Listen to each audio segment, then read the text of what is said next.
Welcome to Science, Health and Healing, Library of Children's Health Core. I'm Dr. Majid Ali. The subject of this article is, does insulin toxicity increase the risk of asthma in children? The answer is absolutely yes. What is insulin toxicity? Insulin toxicity is when you have excess insulin in the body. It is inflaming, it is fattening, it is obesitizing, it builds grease on cell membranes, it impairs the functions of the liver, stomach, colon, intestine. Indeed, excess insulin hurts all cellular populations in the body, all body organs.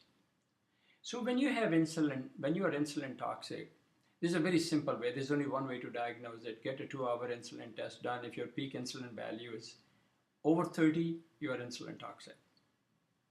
And that will clearly increase the risk of your asthma if you have genes for food allergy and mold allergy, which sets the stage up for leaky gut state, inflammation, excess productions of mold toxins, gut fermentation, and that brings the whole system down. To me, it is profoundly ironic that pediatricians or pulmonologists who keep adding more and more drugs for asthma control never think about the source of inflammation, even though with the advanced now sophisticated genetic tools, we can clearly demonstrate that excess inflammation occurs by abnormal relationships between the flora and the cells lining, first of the colon and then of the bronchial tube, and that causes inflammation and spasm of the bronchial tube, which leads to wheezing and eventually full-blown asthma attacks. Now the converse of it also obtains. The question was, does insulin toxicity increase the risk of asthma? Absolutely yes. The other question could be, does asthma increase the degree of insulin toxicity? You guessed it right, absolutely yes. You know, my focus on insulin toxicity is to help you become more sensitized to the energetic basis of health, absence of health, and the development of disease.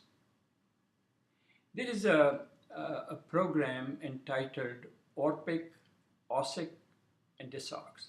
Please watch that program on this encyclopedia. Watch it twice, watch it 3 times. You need to understand how these essential ideas of cellular energetics, oxygen signaling, the flora of the oral cavity, the flora of the stomach, the flora of the intestine, and the flora of the colon are integrated. That's what I mean by the word OSIC, which I coined myself. O for the oral cavity, S for the stomach, I for the intestine, C for colon. So what I'm saying is that one should never think about colon flora without thinking about intestinal flora, without thinking about stomach flora, without thinking of oral flora. One should never think about canker sores, or you can have these other types of lesion, for example, oral herpes.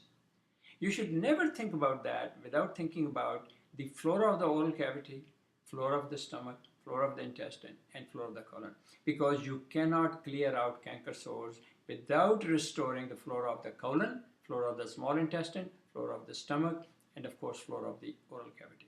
There's a program on this encyclopedia, Dr. Ali's oral protocol. Please watch that for clinical application of this simple concept.